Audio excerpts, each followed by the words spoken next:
आज तक रेडियो सुनता है सारा जहां। शोर मचलबा, शोर मचलबा, इलेक्शन के शोर मचलबा। देखा आज बिहार में, देखा कैसन जंग छिड़ल बा विपक्ष और सरकार में। का बा बिहार में, अरे का बा।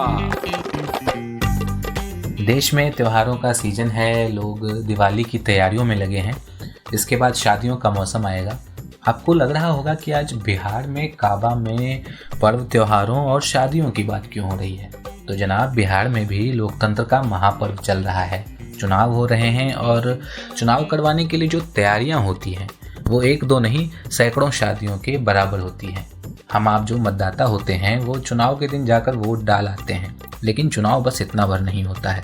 चुनाव आयोग से लेकर निर्वाचन पदाधिकारियों को काफ़ी पापड़ बेलने पड़ते हैं। तो आज हम बात करेंगे चुनावी प्रक्रिया की, चुनाव की चुनौतियों की, आचार संहिता से लेकर उम्मीदवारों का नामांकन कैसे होता है, वो नामांकन खारिज कैसे होता है, वोटिंग की तैयारियां कैसे होती हैं। हाँ, ईवीएम की भी बात होगी और ईवीएम जहां रखा जाता है उस स्ट्रांग रूम के बारे में जानेंगे, उसकी सुरक्षा कैसे सुनिश्चित की जाती है।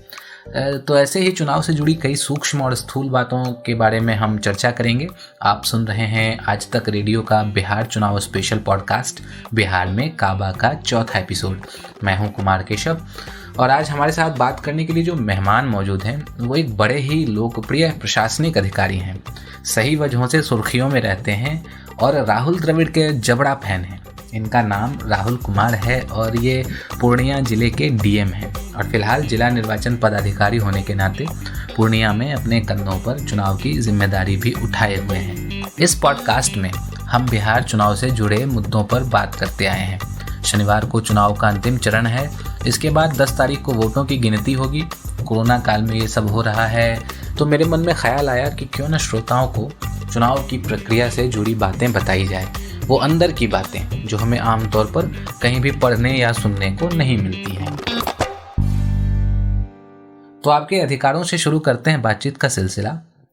सर, कहा जाता है कि प्रशासनिक अधिकारियों के पास, खासकर डीएम के पास बड़े पावर होते हैं और चुनाव के समय जो उनकी शक्तियां होती हैं और बढ़ जाती हैं। तो क्या हैं वो शक्तियां जो आपको चुनाव के दौरान मिलती हैं? देखिए, डीएम के रूप में, बल्कि जब इलेक्शन की प्रक्रिया शुरू हो जाती है तो जिला निर्वाचन पदाधिकारी के रूप में बहुत सारे कार्य करने होते हैं और उन सभी कामों को ससमय और स्मूथली करने के लिए कुछ शक्तियां भारत निर्वाचन आयोग के द्वारा दी जाती है। जैसे एग्जाम्पल के लिए, जिले की सीमा के अंदर अगर कोई भी किसी भी सेवा के जो कर्मी हैं या पदाधिकारी हैं, उनकी सेवा इलेक्शन के कार्यों के लिए ली जा सकती है। और उसी तरह कोई भी परिसर हो, वो चाहे सरकारी परिसर हो, अर्ध सरकारी हो, या फिर खास परिस्थितियों में अगर कोई निजी परिसर भी हो, तो उसको भी भारत निर्वाचन आयोग के द्वारा प्रदत्त शक्तियों के अधीन उसको एक्वायर किया जा सकता है इलेक्शन के पर्पसेस के लिए। तो ये विशेष समय में ये शक्तियां रहती हैं जो अदर देन जो इलेक्शन टाइम है उस समय हम लोग यूज नहीं करते हैं, लेकिन एक बार जब चुनाव की अधिघोषणा हो जाती है और उसकी जब तैयारी शुरू होती है तो उस दौरान ये शक्तियां रहती हैं। ठीक है सर, एक जिलाधिकारी होते हुए या यूं कहें कि जिला निर्वाचन पदाधिकारी होते हुए किस तरह की चुनौतियां सामने आती हैं चुनाव में और आप लोग कैसे इसका सामना करते हैं? ये जो चुनाव की पूरी प्रक्रिया है, अगर देखें तो लगभग 1 वर्ष पहले शुरू हो जाती है और भारत निर्वाचन आयोग ने एक बहुत ही मेथोडिकल एक इलेक्शन प्लानर बनाया है जो हम सभी अधिकारियों को, जितने भी रिटर्निंग ऑफिसर्स हैं या इलेक्शन से जुड़े हुए जितने भी कोषांग हैं, उन सबको हम लोग उपलब्ध कराते हैं। और उसमें पोल डे के 300 दिन पहले क्या गतिविधियां की जानी है और उन गतिविधियों में कितना समय लगना है, वहां से लेकर पोल डे तक और पोल डे के पश्चात भी जो एक्टिविटीज होती है उसको एक तरह से वो लिस्टेड किया गया है।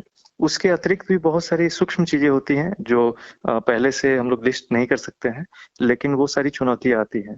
जैसे अभी एग्जाम्पल के लिए कोविड के बैकग्राउंड में इलेक्शंस हो रहे हैं, तो कोविड के कारण सोशल डिस्टेंसिंग को फॉलो करने के लिए और सारे जो मतदान केंद्र हैं, मतदान कर्मी हैं, जो वाहन है, उन सब का एक तरफ स्केल बढ़ गया है, नंबर्स बढ़ गए हैं और साथ में उसके साथ की जाने वाली प्रक्रिया भी बढ़ गई है। जैसे एग्जाम्पल के लिए, अगर पहले एक बूथ पे 1400-1500 वोटर जो होते थे, उनको सोशल डिस्टेंसिंग को देखते हुए और सैनिटाइजेशन वगैरह जो उनको करवाया जाना है, इसको देखते हुए लगने वाले समय को ध्यान में रखते हुए इस बार वोटरों की संख्या प्रति मतदान केंद्र 1000 तक लिमिटेड की गई। इस कारण जो औसतन, जैसे इस जिले में, पूर्णिया जिले में 2057 मतदान केंद्र थे पिछले चुनाव में, वो इस बार बढ़ के 3098 हो गए हैं। तो इसका मतलब लगभग 150% मतदान केंद्र, 50% में वृद्धि हुई। और इसी अनुपात में मतदान कर्मियों की संख्या, लगने वाले वाहनों की संख्या, ईवीएम वीवीपैट की संख्या, सब में उसी स्केल में वृद्धि हो गई। चूंकि नंबर ऑफ ऑफिसेज जो है वो लिमिटेड होते हैं किसी भी जिले में, तो जो कर्मियों को हम लोग एक्वायर, उनकी सेवा जो हम लोग लेते हैं, वो एक चैलेंज था, क्योंकि 150% बूथों को देखते हुए वो एक नेक टू नेक हम लोग को एक चैलेंज का सामना करना पड़ा। लेकिन हम लोगों ने पहले, जैसे मैंने कहा कि 300 दिन पहले ये एक्सरसाइज शुरू हो जाता है, तो उसको ध्यान में रखते हुए, प्लानिंग करते हुए हम लोगों ने इसको, एग्जाम्पल के लिए जो मैंने एक चैलेंज बताया, इसको हम लोगों ने फेस किया। एक चीज और है इसमें सर, कि मतदाताओं को जागरूक करना होता है कि भारी से भारी संख्या में लोग मतदान दें। ये मैं मतलब मेरा एक जो ऑब्जर्वेशन है, ये एक बड़ी चुनौती होती है, और ये काम जो है चुनाव आयोग की तरफ से काफी पहले शुरू किया जाता है जी। तो इसमें क्या इनोवेटिव तरीके, अगर कुछ हाल फिलहाल के इलेक्शंस की बात करें तो क्या इनोवेटिव तरीके इस्तेमाल किए गए हैं? जो स्वीप की गतिविधियां होती है मतदाता जागरूकता को लेकर, तो पहले तो हम लोग आइडेंटिफाई करते हैं कि जो लो वोटर टर्नआउट वाले मतदान केंद्र या उसके कवरेज वाले एरिया कौन से हैं, जहां पे लोग कम संख्या में आते हैं मतदान केंद्रों पे। उनको वो सारा डेटा हमारे पास होता है पिछले चुनाव का, उसके आधार पे हम उसको फोकस करते हुए वहां पे गतिविधियों को बढ़ाते हैं। खास करके हम देखते हैं कि युवा वर्ग जो फर्स्ट टाइम वोटर होते हैं, 18-19 ईयर्स वाले, उनको कैसे जोड़ा जा सकता है। जैसे इस बार हम लोगों ने बहुत अधिक संख्या में वेबिनार का आयोजन किया, बहुत अधिक संख्या में हम लोगों ने जो सोशल मीडिया पे एक्टिविटीज हो सकती है उसको किया। उसी तरह जो अर्बन एपैथी होती है, शहरों में हम लोग देखते हैं कि लोग अधिक संख्या में नहीं आते हैं ग्रामीण क्षेत्रों की तुलना में, तो शहरों पे भी हम लोगों ने फोकस किया। और कोविड को देखते हुए इस बार की सारी गतिविधियों में कोविड के थीम को हम लोगों ने केंद्र में रखा, और खास करके जो हम लोगों ने लोगो भी बनाया, उसमें भी हम लोगों ने कोविड को ध्यान में रखते हुए मास्क के साथ वो लोगो बनाया। और हर बार जैसे नुक्कड़ नाटक हम लोगों ने सैकड़ों की संख्या में करवाया, तो हर नुक्कड़ नाटक में मतदाता जागरूकता के साथ साथ कोविड के समय में कैसे निर्भीक होकर मतदान केंद्रों पे आके अपने मताधिकार का प्रयोग करना चाहिए, इसको हम लोगों ने इस बार फोकस में रखा। सर, आपने सोशल मीडिया का जिक्र किया, अब तो काफी ऐप भी आ गए हैं, चुनाव आयोग के तरह तरह के ऐप हैं जो बताते हैं चीजों के बारे में, आप उन पर शिकायत भी दर्ज कर सकते हैं। लेकिन हम लोग जब बच्चे थे तो पता चलता था कुछ हो गया, मामला अगर बिगड़ गया तो फैक्स कर दो चुनाव आयोग को, ठीक है। तो अब तो बहुत सारे प्लेटफॉर्म हो गए हैं, तो अब तो शिकायतों की संख्या भी बढ़ गई होगी, तो कैसे डील करते हैं आप लोग? अभी एग्जाम्पल के लिए सी विजिल ऐप है, तो अगर किसी भी व्यक्ति को लगता है कि पूरे उनके घर के आसपास या पूरे जिले में, उनके विधानसभा क्षेत्र में कहीं भी मॉडल कोड ऑफ कंडक्ट का वायलेशन हो रहा है, या कोई ऐसी चीज हो रही है जो नहीं होनी चाहिए, कहीं पे कुछ कैश बांटने की अगर शिकायत है, कहीं पे कोई पोस्टर लगा हुआ है जो नहीं होना चाहिए, कहीं पे लिकर अगर को पाया जा रहा है, कहीं पे आर्म्स या कोई भी ऐसी चीज जो उनको लगता है कि ये मॉडल कोड ऑफ कंडक्ट का वायलेशन है, तो उसको वो एनोनिमस रहते हुए या फिर अपनी पहचान को जाहिर करते हुए, दोनों ही तरीके से अपने मोबाइल से फोटो खींचकर वो अपलोड कर सकते हैं। और 30 मिनट्स के अंदर हमारी जो सबसे नजदीकी टीम होती है, क्योंकि ये सारा कुछ हम लोग ट्रैक कर पाते हैं, तो सबसे नजदीकी टीम को वो असाइन हो जाता है और वो वहां जाते हैं, 30 मिनट के अंदर उसको वेरीफाई करते हैं। अगर वो गलत पाया जाता है तो वो मामला ड्रॉप होता है, सही पाए जाने पे फिर को इन्वेस्टिगेट करके उस पे जरूरत पड़ने पे एफआईआर की जाती है, या और भी जो कार्रवाई होनी होती है वो की जाती है। और ये सारी चीजें 100 मिनट्स के अंदर ये करनी होती है। हम लोग मॉनिटर ऐप के माध्यम से ये देख पाते हैं कि ये कोई टाइम जो है, ये समय सीमा पार ना हो जाए, कोई डिफॉल्ट में कंप्लेन ना जाए। तो एग्जाम्पल के लिए सी विजिल ऐप है। उसी तरह से पोल डे पे जो भी कंप्लेन आती है, चाहे वो इलेक्शन कमीशन के थ्रू है या सीईओ ऑफिस के थ्रू है या हमारे कंट्रोल रूम में फोन के थ्रू या मैसेज के थ्रू, ईमेल के थ्रू आए, ऐसे सारी शिकायतों को समाधान ऐप है, उसके माध्यम से 30 मिनट के अंदर उसका भी डिस्पोजल करना होता है। तो आज के समय में जैसा आपने बताया कि पहले फैक्स करना होता था, उसकी तुलना में देखें तो बहुत आसान और कई सारे विकल्प उपलब्ध हैं लोगों के पास। उसका प्रयोग लोग करते भी हैं, बहुत अधिक संख्या में करते हैं। लोग तो करते हैं, लेकिन एक है ना कि फैक्स होता था तो चलो इतने ही लिमिटेड आए, वो एक हेड ऑफिस कहीं बना होता था, जो सेंटर बना होता था, वहां सारे फैक्स आते थे, फिर वहां से आगे जाता था कि भाई वहां ये शिकायत है, वहां जाए। अब है कि ऐप है तो हर जगह से मॉनिटर कर रहे हैं। तो मतलब आप अपने प्रशासनिक एंगल से बताइए कि ये क्या एक होता है ना कि लोड बढ़ गया, काम बढ़ गया, ऐसा कुछ है क्या इसमें? नहीं, बेसिकली देखिए, ये तो जो प्रक्रियाओं का एक तरह से लोकतांत्रिकरण है। पहले अगर फैक्स के माध्यम से शिकायत दर्ज करानी होती थी तो आप भी समझ सकते हैं ये बहुत ही लिमिटेड लोगों तक इसकी पहुंच थी। लेकिन अभी मोबाइल, स्मार्टफोन होने की वजह से कोई भी व्यक्ति अपनी शिकायत दर्ज करा सकता है। और जहां तक प्रशासनिक स्तर पर चुनौती की बात है, तो समय के साथ हम लोगों ने भी जो अपने संसाधन है उसको गियर अप किया है, उसको ट्रेनिंग दी है, और हमारे पास भी उसी अनुपात में संसाधनों की भी वृद्धि हुई है। तो ऐसी कोई बात नहीं कि चुनौती बढ़ गई है, बल्कि ये अच्छा है, ये हमारा कंट्रोल रखने का एक अच्छा साधन है, क्योंकि हमारे लोग हर जगह नहीं हो सकते हैं। लेकिन जो कंप्लेन जो करते हैं, वो आम आदमी भी अगर करते हैं तो एक तरह से वो प्रशासन का ही काम और भारत निर्वाचन आयोग के ही बिहाफ पे काम कर रहे होते हैं। सर, चुनाव की जब घोषणा होती है उसके साथ ही मोरल कोड ऑफ कंडक्ट लागू हो जाता है, और सबसे मुश्किल काम जो हमें लगता है कि उसका अनुपालन करवाना होता है। तो कितनी दुविधा होती है, अगर मान लीजिए कोई हॉट सीट बना हुआ है, कोई वीवीआईपी सीट बना हुआ है, बड़े बड़े उम्मीदवार चुनाव लड़ रहे हैं, तो जाहिर है वहां हो ही जाती है, मतलब हीट ऑफ द मोमेंट में हो जाता है, या चुनाव प्रचार के जोश में ऐसा कुछ हो जाता है। तो कैसी दुविधा होती है आप लोगों के सामने उसको कंट्रोल करना, या उसके खिलाफ शिकायत दर्ज करना, या ऐसा कुछ? देखिए, मैं बहुत स्पष्ट करना चाहूंगा इस चीज के बारे में, और ये सवाल आप किसी भी जिला निर्वाचन पदाधिकारी से पूछेंगे तो मैं समझता हूँ कि यही जवाब होगा कि किसी भी तरह की कोई दुविधा नहीं होती है। एक बार जब प्रेस नोट आ जाए और मॉडल कोड ऑफ कंडक्ट लागू हो जाता है, उसके पश्चात कोई भी वायलेटर, वो चाहे कोई भी क्यों ना हो, उसके विरुद्ध कानूनी कार्रवाई की जाती है मॉडल कोड ऑफ कंडक्ट के वायलेशन के कारण। और इसको लेकर स्टार कैंपेनर हो या कोई बड़े राजनीतिज्ञ हो, उसको लेकर नहीं देखा जाता है, बल्कि जो फैक्ट है और जो मेरिट के आधार पे उसका, चूंकि वीडियो सर्विलांस टीम होती है जो हर रैली, हर कार्यक्रम को कवर करती है, तो उसमें अगर कोई ऐसी बात कही जाए या कोई ऐसी चीज की जाए जो वायलेशन है, तो उसको उस पे कार्रवाई होनी तय है। और जो अधिकारी अगर उस पे कार्रवाई नहीं करते हैं तो उन अधिकारी के विरुद्ध भी शिकायत दर्ज की जाती है इलेक्शन कमीशन के पास। अच्छा, अब वापस चुनाव की प्रक्रिया पे थोड़ा लौटते हैं। सबसे पहला चरण जो होता है वो नामांकन होता है। तो नामांकन में मान लीजिए लोकसभा का चुनाव होता है, उसमें डीएम के समक्ष ही नामांकन उम्मीदवार जो होते हैं भरते हैं आकर के, इसमें एसडीएम के समक्ष भरते हैं अपना नामांकन। तो ये नामांकन पत्र जो होते हैं उनकी जांच कौन करते हैं? देखिए, जो नामांकन दिया जाता है वो रिटर्निंग ऑफिसर के समक्ष या रिटर्निंग ऑफिसर के द्वारा नामित एक असिस्टेंट रिटर्निंग ऑफिसर के समक्ष दिया जा सकता है। रिटर्निंग ऑफिसर लोकसभा चुनाव में जिलाधिकारी हो सकते हैं या अपर समाहर्ता भी हो सकते हैं, और उसी प्रकार विधानसभा चुनाव में अनुमंडल पदाधिकारी, भूमि सुधार उप समाहर्ता या कोई भी नोटिफाइड आरओ रिटर्निंग ऑफिसर वो हो सकते हैं। लेकिन जो स्क्रूटनी का काम है, जो आपने पूछा जांच कौन करता है, वो स्क्रूटनी का काम रिटर्निंग ऑफिसर को स्वयं करना होता है। नामांकन एक्सेप्ट करने का काम आरओ या एआरओ कर सकते हैं, स्क्रूटनी स्वयं आरओ को करनी होती है।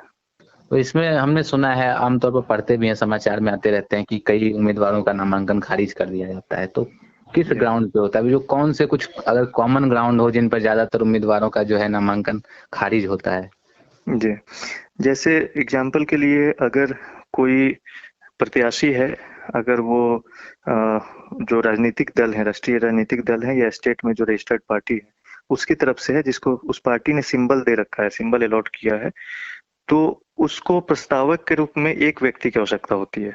लेकिन अगर कोई निर्दलीय या इस तरह से जो पंजीकृत है लेकिन राष्ट्रीय या राज्य स्तर की रजिस्टर्ड पार्टी नहीं है, रिकॉग्नाइज्ड पार्टी नहीं है, तो उसको 10 प्रस्तावक की आवश्यकता होती है। तो कई बार लोग, हालांकि इस चीज को बहुत प्रचारित किया जाता है, फिर भी अगर 10 प्रस्तावक नहीं हुए या 10 प्रस्तावक उस विधानसभा क्षेत्र के नहीं हुए, तो ऐसी स्थिति में उस जो उम्मीदवार है उसका नामांकन जो है वो रद्द किया जाता है। इसके अतिरिक्त बहुत सारे कॉलम्स होते हैं जो एफिडेविट भी देते हैं, फॉर्म 26 जो देते हैं नामांकन पत्र के साथ। तो उसमें बहुत सारी चीजें ऐसे डिक्लेरेशन करना होता है, कोई भी कॉलम उसमें ब्लैंक नहीं होना चाहिए। या तो आप उसमें जो फैक्ट है वो भरेंगे, अगर अप्लीकेबल नहीं है तो नॉट अप्लीकेबल या जीरो या नील भरेंगे। उसको क्रॉस नहीं करना है, उसको ब्लैंक नहीं छोड़ना है, डैश नहीं लिखना है। इन सारी चीजों पे कोई कमी अगर होती है तो नॉमिनेशन के दिन, नॉमिनेशन प्राप्त करने के बाद उसको नोटिस भी किया जाता है और उसको समय सीमा दी जाती है कि वो स्क्रूटनी के पहले, जब जिस दिन स्क्रूटनी तय होती है 11 बजे से, उसके पहले वो उसको दे सकता है। लेकिन कई बार देखा जाता है कि जो नोटिस दिया जाता है जिन चीजों की कमी के ऊपर, वो उसको पूरा नहीं कर पाते हैं और उसके कारण भी नामांकन रद्द होता है। अच्छा, आदर्श आचार संहिता जो होती है उसका उल्लंघन करते हैं लोग, इसमें कई मामले दर्ज होते हैं। मामले जब दर्ज होते हैं, कुछ प्रचारित हो जाता है, मीडिया में आ जाता है, तो मामला दर्ज भी हो जाता है, लेकिन उस पर एक्शन बहुत कम हमें देखने को मिलता है कि उसका एंड रिजल्ट जो हुआ कि मामला तो ठीक है उस समय दर्ज हो गया, लेकिन बहुत कम ऐसा खबरों में खास करके आ पाता है कि इस पर कुछ हुआ एक्शन। तो ऐसा क्यों है? मतलब देखिए, आदर्श आचार संहिता के वायलेशन में मॉडल कोड ऑफ कंडक्ट जो है उसकी लीगल बैकिंग जो है वो कई अलग अलग एक्ट के साथ है। आरपी एक्ट है, आईपीसी है, वर्तमान में भी डिजास्टर मैनेजमेंट एक्ट है या एपिडेमिक डिजीज एक्ट है, जैसे कोविड का जो प्रोटोकॉल है उसका अगर वायलेशन हो रहा है तो इन अलग अलग एक्ट के अंदर जब केस हो जाता है तो उसके उपरांत फिर वो प्रोसिक्यूशन का और जुडिशियरी का काम होता है। और एक जुडिशियल जो प्रोसेस होता है उसमें जो समय भी लगता है, बाद में उसमें जो प्रोसिक्यूशन की तरफ से भी विटनेस प्रोड्यूस करना होता है, वो एक पूरी न्यायिक प्रक्रिया है। और न्यायिक प्रक्रिया के उपरांत कई बार दंड भी दिया जाता है और कई बार एक्विटल भी होता है। तो वो तो एक न्यायिक प्रक्रिया का पार्ट है। अभी फिलहाल तो वायलेशन को बुक करना ज्यादा जरूरी होता है, जो हम लोग करते हैं। अच्छा सर, मेरे मन में एक जिज्ञासा रही शुरू से ही कि चुनाव आयोग जो है वो एक लिमिट तय करता है हर सीट पर चुनाव के लिए कि भाई ये विधानसभा का चुनाव है तो इसमें खर्च का, जो मैं खर्च की बात कर रहा हूँ, खर्च का जो लिमिट होगा उम्मीदवारों का ये उतना होगा। लेकिन जब प्रचार पर देखते हैं उनका, उम्मीदवारों का, तो लगता नहीं है कि इतने ही पैसे में इनका इतना ज्यादा प्रचार हो पाया हो। तो उसमें कहीं ना कहीं क्या अंतर है? सही वाकई में अंतर है या मतलब हम लोगों को ऐसा लगता है? देखिए, इसमें एक्सपेंडिचर मॉनिटरिंग के लिए एक पूरा तंत्र काम करता है। अलग से एक्सपेंडिचर ऑब्जर्वर आते हैं और जिले में जो एक व्यय अनुश्रवण का कोषांग होता है, एक्सपेंडिचर मॉनिटरिंग सेल गठित किया जाता है। और उसमें जो मतलब सेल टैक्स के या स्टेट टैक्स के जो अधिकारी हैं या और भी जो बैंकों से जुड़े हुए अधिकारी हैं, जो अकाउंटिंग की समझ है जिनको, इन सारे लोगों को रखा जाता है।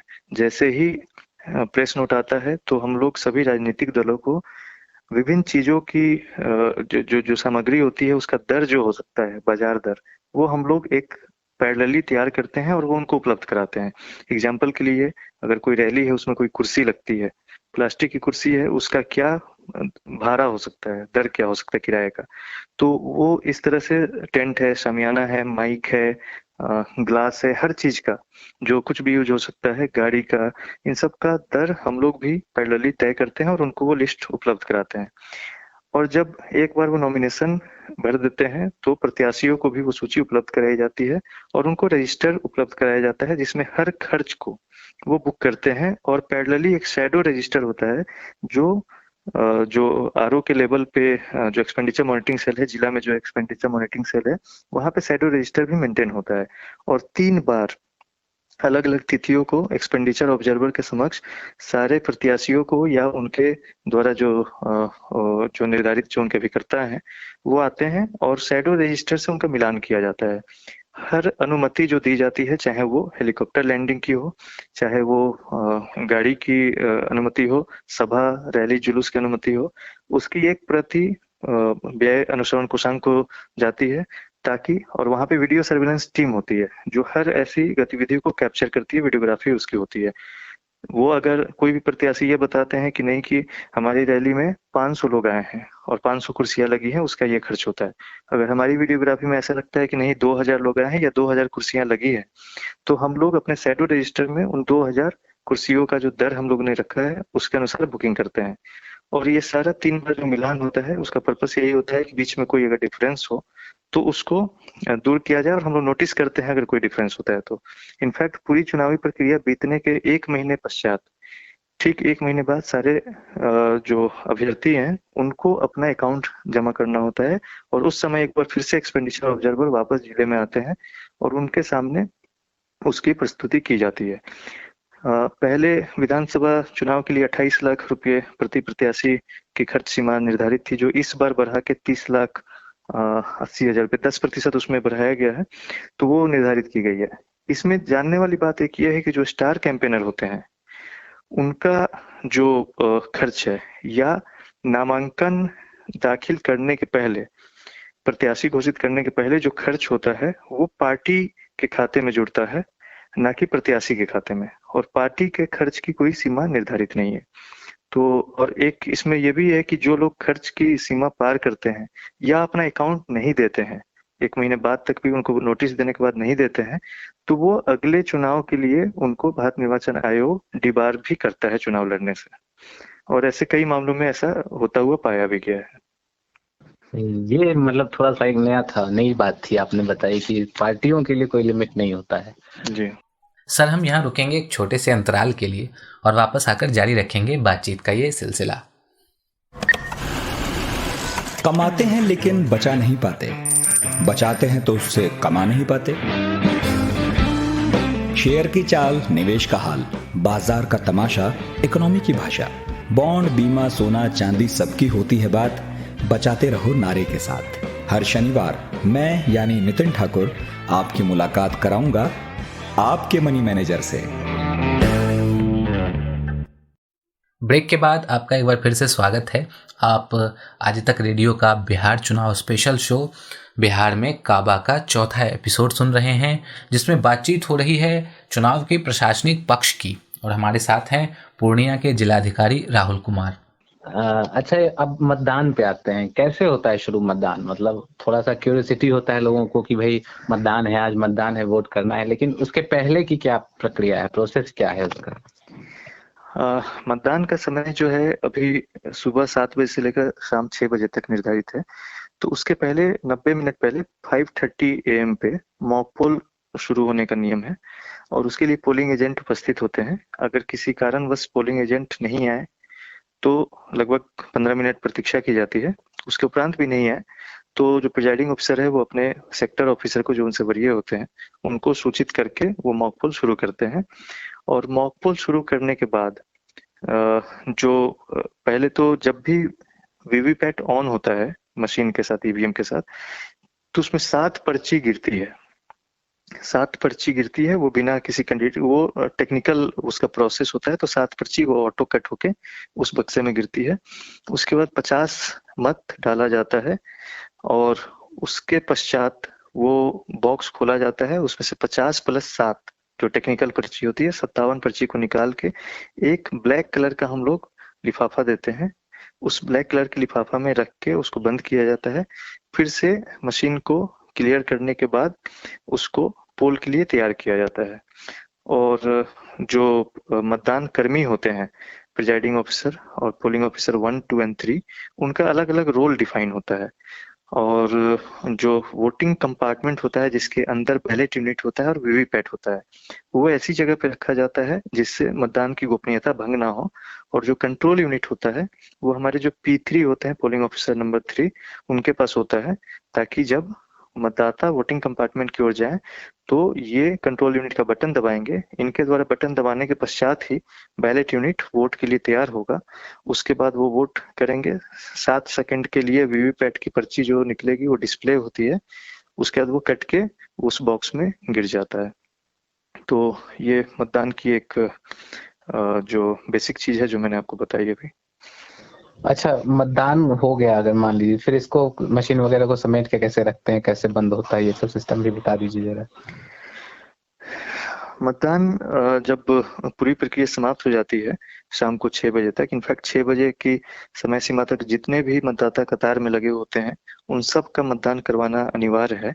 और उसको उल्टे क्रम में कूपन दिया जाता है, एक टोकन दिया जाता है उल्टे क्रम में, ताकि 6 बजे तक अगर 10 व्यक्ति आए तो 10, 9, 8 ऐसे क्रम में दिया जाता है, और अंतिम जो व्यक्ति खड़ा है उसको 1 नंबर का कूपन होता है, ताकि उसके पीछे आके कोई व्यक्ति खड़ा ना हो जाए।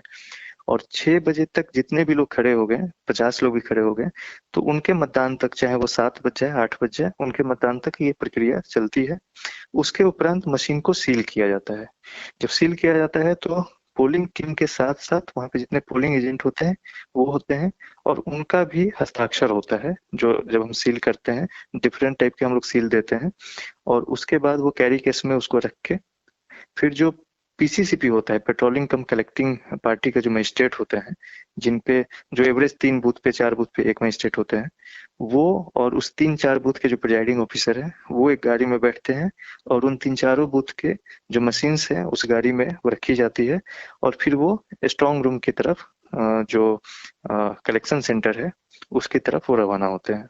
स्ट्रांग रूम पे जाने से पहले मेरे मन में एक सवाल है। सवाल कहें या अफवाह कहें, ये तो आप बताएंगे। वो ये है कि मैंने सुना है, मैं सुनी ही बात बोल रहा हूँ कि मान लीजिए वोटिंग कहीं हो रहा है और वोटिंग परसेंटेज लो है, मान लीजिए 1000 वोट है किसी बूथ पे, ठीक है, और उस बूथ पे 3 पार्टी, जो 3 कैंडिडेट है उनके पोलिंग एजेंट हैं, बाकी के नहीं है, ठीक है। तो मान लीजिए 500 वोट गिर गए और थोड़ा सा उसको बढ़ा के दिखाना है, तो क्या करते हैं, 300 वोट को तीनों पार्टियों के 100-100 वोट डाल दीजिए आप पोलिंग एजेंट। ऐसा होता है क्या? मैंने सुना है, इसलिए नहीं, देखिए ये तो बिल्कुल ही संभव नहीं है, और मैं पहली बार आपसे ही सुन रहा हूँ ये।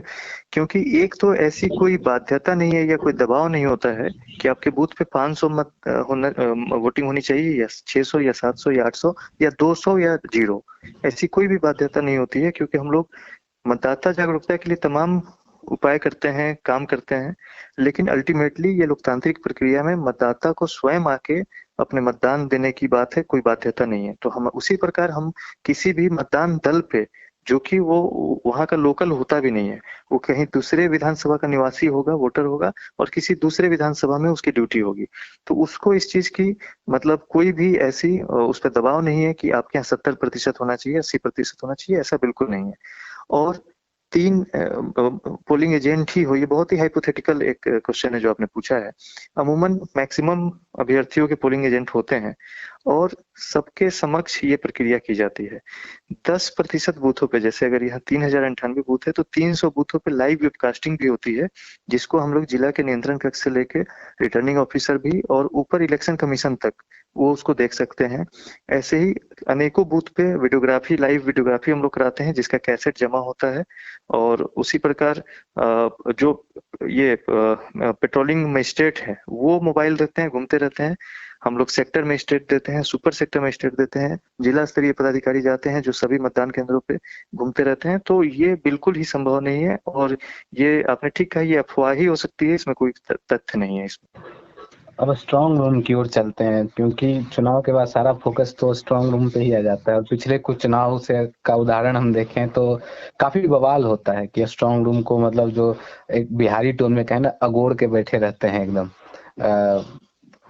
पार्टियों के जो है कार्यकर्ता। तो ये अविश्वास क्यों है लोगों के मन में?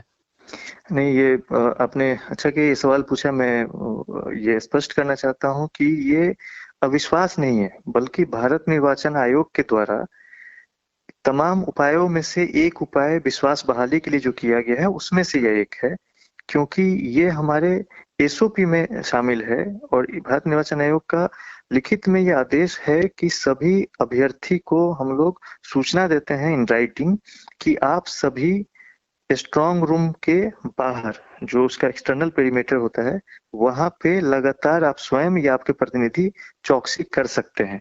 ये चौकसी की अनिवार्यता नहीं है, विश्वास बहाली के लिए कि हमारा पूरा सिस्टम ट्रांसपेरेंट है और इसमें 1% भी शक की गुंजाइश नहीं है। कोई भी फाउल प्ले या बिहाइंड द कर्टेन कोई भी चीज नहीं होती है। इसलिए लगातार 24 घंटे आप स्ट्रांग रूम के दरवाजे को देख सकते हैं। जहां पे पेरीमीटर बाहर है, जहां से आप स्ट्रांग रूम के दरवाजे को नहीं देख सकते हैं, तो ऐसी स्थिति में स्ट्रांग रूम के दरवाजे को या पूरे उस परिसर को सीसीटीवी से कवर करते हुए बाहर जहाँ पे उनके बैठने की व्यवस्था होती है वहाँ मॉनिटर लगाया जाता है और वो सीसीटीवी से देख सकते हैं। कई बार हम लोग ये भी करते हैं कि आईपी जो बेस्ड जो कैमरा होता है वो देते हैं और उसका फीड जो है हम उनके मोबाइल पे देते हैं। तो ये वन ऑफ द टूल्स है जो विश्वास बहाली के लिए इलेक्शन कमीशन करता है। स्ट्रांग रूम की सुरक्षा के लिए 3 लेयर की सिक्योरिटी होती है। अंदर का जो इंटरनल जो पेरीमीटर है वो सेंट्रल पैरामिलिट्री फोर्स के द्वारा, उसके एक प्लाटून के द्वारा वो कवर किया जाता है। उसके बाद बीच का जो पेरीमीटर है वो स्टेट पुलिस फोर्स के 2 प्लाटून के द्वारा उसको कवर किया जाता है। और जो बाहर है, जो तीसरा एक्सटर्नल पेरीमीटर है, वो लोकल जो जिला पुलिस है उसके द्वारा उसको मैन किया जाता है। तो 3 लेयर सिक्योरिटी है। वाहन किसी का उसके अंदर नहीं जा सकता है। जो जिला निर्वाचन पदाधिकारी हैं उनको प्रतिदिन जब वो स्ट्रांग रूम में सील हो जाता है ईवीएम, तो वहां से लेके काउंटिंग के दिन तक प्रतिदिन सुबह और शाम 2 बार जाके लॉगबुक में इंस्पेक्शन करने के बाद अपना हस्ताक्षर और कमेंट लिखना होता है प्रतिदिन, चाहे वो 15 दिन की अवधि हो या 1 महीने की अवधि हो, प्रतिदिन जाना होता है। और कायदे से ये रिटर्निंग ऑफिसर के लिए नियम है, लेकिन जहाँ पे स्ट्रांग रूम डिस्ट्रिक्ट हेडक्वार्टर में है, जो कि अमूमन बिहार के मैक्सिमम केसेज में है, तो वहां पे जिला निर्वाचन पदाधिकारी को स्वयं जाना होता है। और उसके उपरांत ये व्यवस्था की गई है कि हम लोग एक परिसर हो तो परिसर अथवा टेंट से मैंने लगवा के उनके बैठने की, रहने की, रात में सोने की वहां पे व्यवस्था करते हैं कि आप भी लगातार देख सकते हैं कि यहाँ इस परिसर में आवाजाही किसी भी अनऑथराइज्ड व्यक्ति की, वाहन की संभव नहीं है। अगर कुछ ऐसा होता है, साथ ही साथ हम लोग भारत निर्वाचन आयोग के डिप्टी इलेक्शन कमिश्नर, मुख्य निर्वाचन पदाधिकारी जो राज्य के होते हैं उनका, जिला निर्वाचन पदाधिकारी, पुलिस अधीक्षक, इन सब का मोबाइल नंबर हम लोग नंबर जो है वो उपलब्ध कराते हैं अभ्यर्थियों को जो वहां बाहर रहते हैं, ताकि कोई भी ऐसी आशंका होने पे या शिकायत करनी हो तो उन नंबरों पे वो कॉल कर सकते हैं। अच्छा, काउंटिंग की प्रक्रिया पे आते हैं। काउंटिंग के दिन क्या कैसे होता है? प्रशासन की तरफ से क्या व्यवस्था होती है? उम्मीदवारों के और उनके जो समर्थक होते हैं या कार्यकर्ता होते हैं, उनके मन में किसी प्रकार का संदेह न हो, सब कुछ उनके सामने हो, इसके लिए चुनाव आयोग की क्या व्यवस्था है? देखिए, जो काउंटिंग के लिए निर्वाची पदाधिकारी के द्वारा जितने भी अभ्यर्थी हैं उनको लिखित में सूचना दी जाती है कि कितने टेबल्स हैं जो अंदर काउंटिंग हॉल में है। उन सभी टेबल्स के लिए वो अपना काउंटिंग एजेंट वो प्रतिनियुक्त कर सकते हैं। यानी अगर एक काउंटिंग हॉल में 14 टेबल है और एक अभ्यर्थी है, तो उस काउंटिंग हॉल के लिए वो अपने 14 काउंटिंग एजेंट प्रतिनियुक्त करते हैं, जो एक एक टेबल पे के समक्ष उनके एक व्यक्ति हैं जो वायर मेश से जो घिरा होता है उसके बाहर से वो देख सकते हैं। काउंटिंग हॉल जो है, वो जो पूरा काउंटिंग जो परिसर है, तो उसके अंदर जो अभ्यर्थियों के द्वारा प्रतिनियुक्त एजेंट है वो आते हैं, और जो काउंटिंग के स्टाफ हैं, जो काउंटिंग सुपरवाइजर हैं, काउंटिंग असिस्टेंट हैं और माइक्रो ऑब्जर्वर हैं, एक टेबल पे 3 स्टाफ होते हैं, उनको आने की अनुमति होती है। उसके अलावा जो काउंटिंग ऑब्जर्वर्स हैं भारत निर्वाचन आयोग के द्वारा प्रतिनियुक्त हैं वो, और इलेक्शन से जुड़े हुए जो अधिकारी हैं वो उसमें जा सकते हैं। इसके अतिरिक्त किसी भी व्यक्ति को अंदर जाने की अनुमति नहीं है। प्रेस को बाहर एक जगह दी जाती है जहां वो रहते हैं, वहां लाइव फीड उनको दिया जाता है, टीवी और स्क्रीन दिया जाता है जिसपे हम लोग रिजल्ट भी डिस्प्ले कराते हैं। वहां माइकिंग सिस्टम के माध्यम से भी उनको हम रिजल्ट के बारे में राउंड वाइज, टेबल वाइज जो है, टेबल वाइज नहीं, राउंड वाइज हम लोग रिजल्ट भी बताते हैं। और उसके पश्चात बीच बीच में प्रेस के लोगों को गाइडेड टूर भी करवाया जाता है अप टू द जो एंट्रेंस है काउंटिंग हॉल का, वहां तक। काउंटिंग की प्रक्रिया जब शुरू होती है तो अंदर से कंट्रोल यूनिट केवल लाया जाता है। बैलेट यूनिट और वीवीपैट के लाने की आवश्यकता नहीं होती है, कंट्रोल यूनिट लाया जाता है।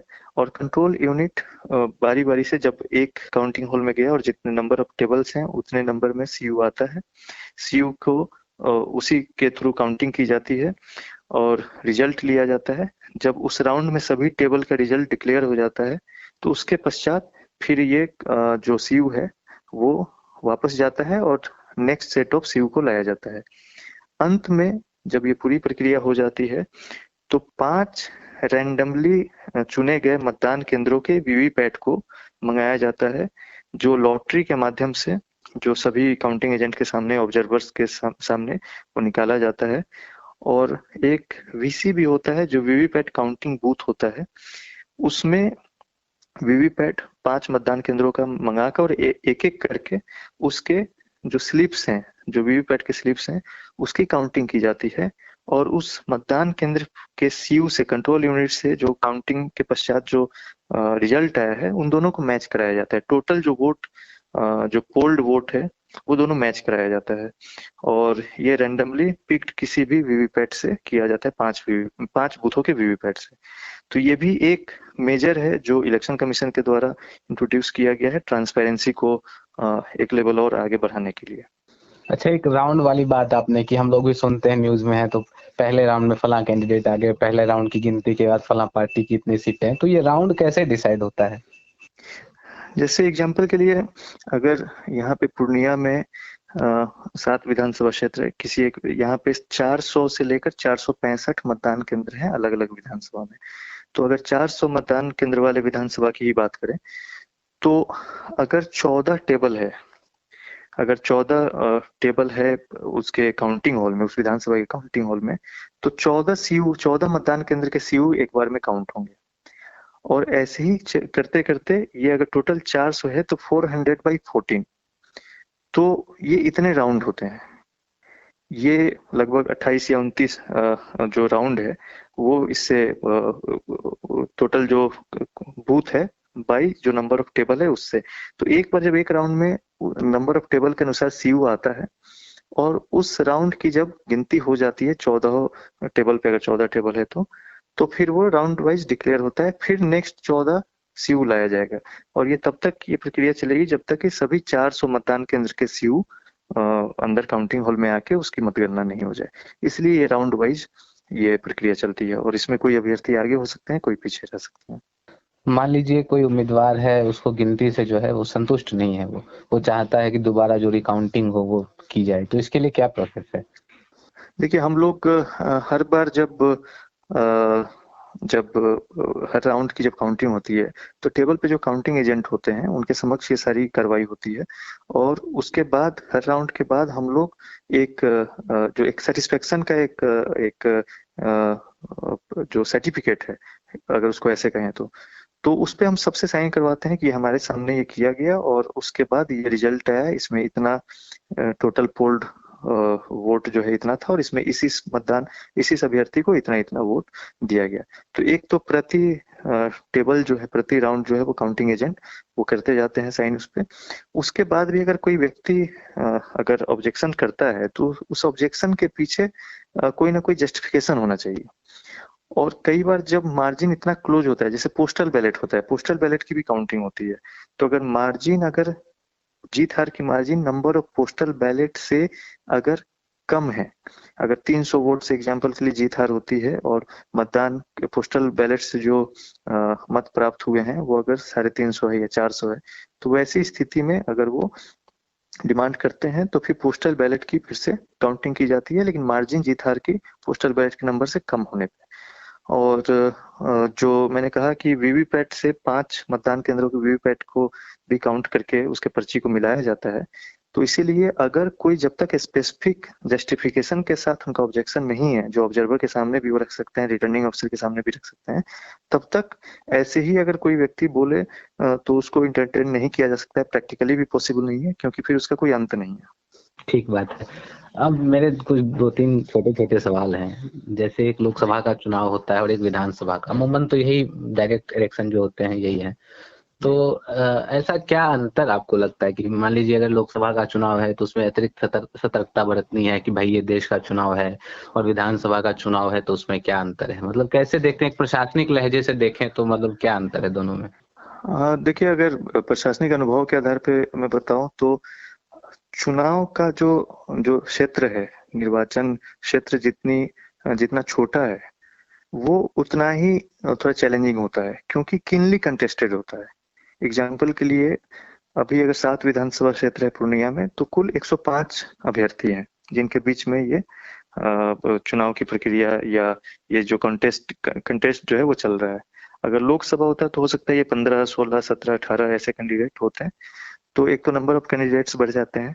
उसी तरह जब हम नीचे जाते हैं, डायरेक्ट चुनाव आपने कहा, पंचायत का चुनाव भी होता है, वो उसमें और ज्यादा, चूंकि नंबर ऑफ कैंडिडेट्स ज्यादा होते हैं और स्थानीयता उसमें अधिक हो जाती है, सभी लोग एक दूसरे को जानते रहते हैं। कई लोग ये भी देखते हैं कि अच्छा ये इस टोले के लोग हो सकता है उस अभ्यर्थी के मतदाता हैं।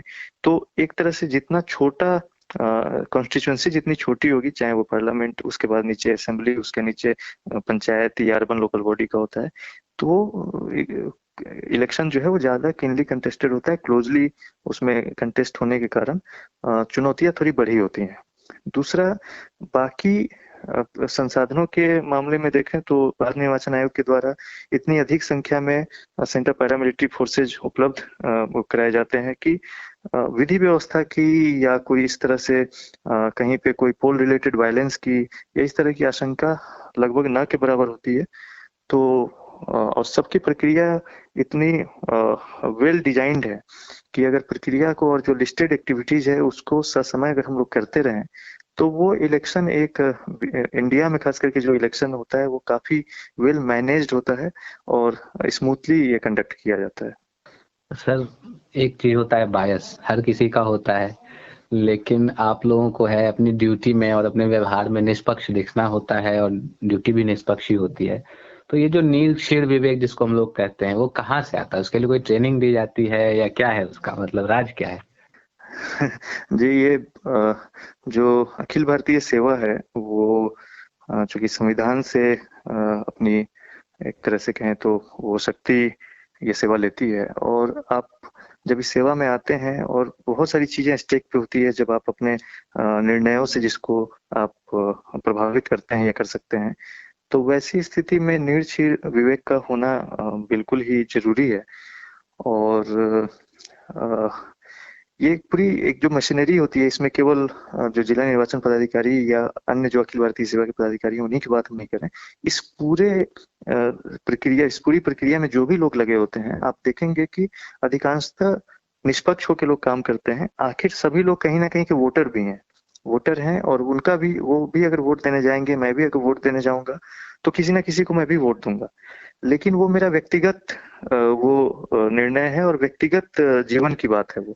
लेकिन जब प्रशासनिक चीज सामने आती है या कोई भी व्यक्ति जब अपना आधिकारिक काम करता है, तो फिर उसमें अपने व्यक्तिगत बायस को और पसंद नापसंद को परे रखते हुए जो मैंडेट है, जो इलेक्शन कमीशन के द्वारा दिया गया कार्य है, जो शक्ति है, उसके अधीन रहते हुए ही अपना काम करना होता है। क्योंकि बहुत सारे चेक एंड बैलेंसेज हैं।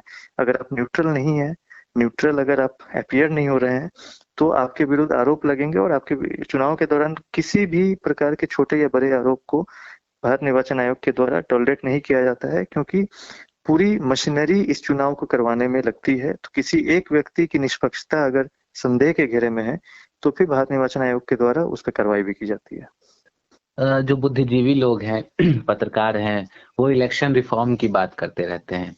हमने देखा है चुनाव आयोग ने पिछले एक दशक में काफी कुछ ऐसे कदम भी उठाए हैं, कुछ कानून भी बनाए हैं जिसे रिफॉर्म कहा जा सकता है। लेकिन एक प्रशासनिक अधिकारी के तौर पर आप अगर कुछ बताएं कि कुछ क्या रिफॉर्म्स और हो सकते हैं आपकी नजर में, आपके सुझाव में?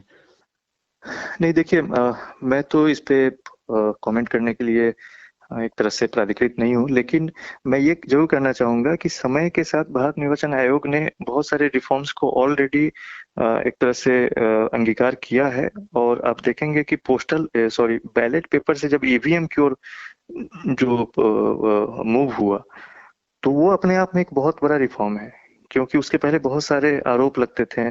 और अभी जो है इतनी ये ट्रांसपेरेंट एक व्यवस्था हुई है।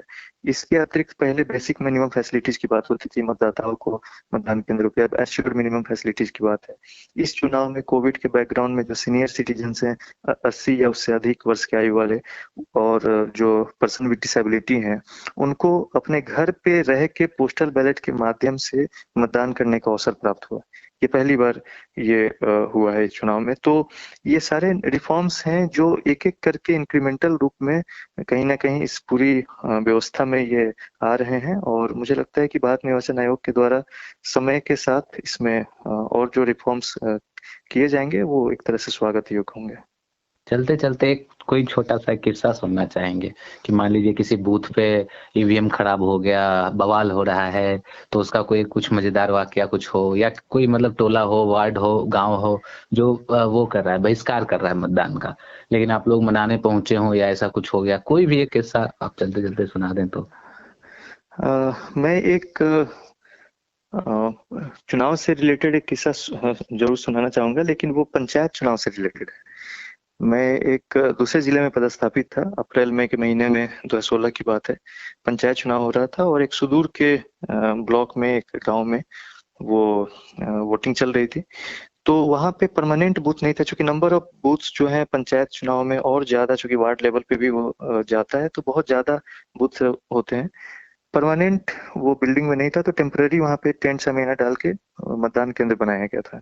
और उस समय उस इलाके में एक जो वो चक्रवात की स्थिति होती है, और कुछ ऐसा हुआ था कि वो पूरा जो तंबू है वो सारा उखड़ गया था और बहुत तेज धूप थी। अप्रैल या मई का महीना था और मतदाता आए हुए थे, कतार में लगे हुए थे, और जो मतदान कर्मी है वो परेशान थे कि अब आसपास कोई भी जगह ऐसी नहीं थी जहाँ पे, प्लस आप ऐसे ही किसी के घर में जाके या बरामदे में जाके आप वोटिंग नहीं करवा सकते हैं, क्योंकि फिर वो आप पे आरोप लगते हैं, निष्पक्षता के ऊपर भी वो प्रश्न खड़ा होता है। तो मतदान कर्मी वो परेशान थे और मैं संयोग से वहां से गुजर रहा था और इंस्पेक्शन करते हुए मैं वहां पहुंचा तो ऐसी स्थिति थी। तो वहां मतदान कर्मियों को ले जाने वाली एक बस खड़ी थी। तो हम लोगों ने आनंद फानंद में विचार किया और बस की जो आगे वाली गेट से हम लोग ने मतदाताओं को अंदर करते हुए और बीच के अलग अलग 3 सीट पे प्रिजाइडिंग P1, P2 और P3 को बैठा के और एक कंपार्टमेंट, उसको कंपार्टमेंट से ढकते हुए, वोटिंग कंपार्टमेंट से ढकते हुए अंदर जो उसका बॉक्स है वो रखा, और उस पे हम लोगों ने मतदान की प्रक्रिया उसको फिर से हम लोगों ने शुरू करवाया और पीछे वाली गेट से मतदाता की निकास की व्यवस्था हम लोगों ने करी। तो ये एक ऑन स्पॉट एक डिसीजन हुआ था जो हम लोगों ने लिया था, और इसको काफी बाद में अप्रिशिएट किया गया और अगले दिन मीडिया में भी इसको लेकर सकारात्मक खबर थी। तो कई बार जो आपने पहले चुनौतियों की बात की, तो हम लोग इस तरह की चीजों से रूबरू होते हैं, लेकिन ये पंचायत चुनाव से रिलेटेड बात थी जो मैंने अभी आपको बताई। तो इसी किस्से के साथ हम अपनी बातचीत पर लगाते हैं विराम। सर, आपने तमाम व्यस्तताओं के बीच अपना बहुमूल्य समय हमें दिया। आपने काफ़ी पते की बातें बताई, हमारा और आज तक रेडियो के श्रोताओं का ज्ञानवर्धन किया। आपका बहुत बहुत शुक्रिया। तो दोस्तों, ये थे बिहार के पूर्णिया जिले के डीएम राहुल कुमार, जिनसे हमने चुनाव की प्रक्रिया पर, पर्दे के पीछे की तैयारियों पर चर्चा की। आशा है आपको ये बातचीत पसंद आएगी। आपको कुछ कहना हो, कोई सुझाव देना हो या कुछ शिकायत हो तो हमें ज़रूर लिख भेजें। हम लोग काफ़ी मेहनत से शो बनाते हैं, इसलिए अच्छा बुरा जो भी कहना हो हमें radio@aajtak.com पर ईमेल के जरिए लिख भेजें। हमारा पता है radio@aajtak.com। अगले एपिसोड में जब आपसे मुलाकात होगी तब तक बिहार चुनाव के नतीजे आ चुके होंगे। हम किसी एक्सपर्ट के साथ इन नतीजों की समीक्षा करने की कोशिश करेंगे। आपका इंतज़ार रहेगा। अब हमें यानी कुमार केशव को दीजिए अनुमति। अपना ख्याल रखिए और सुनते रहिए आज तक रेडियो। नमस्कार।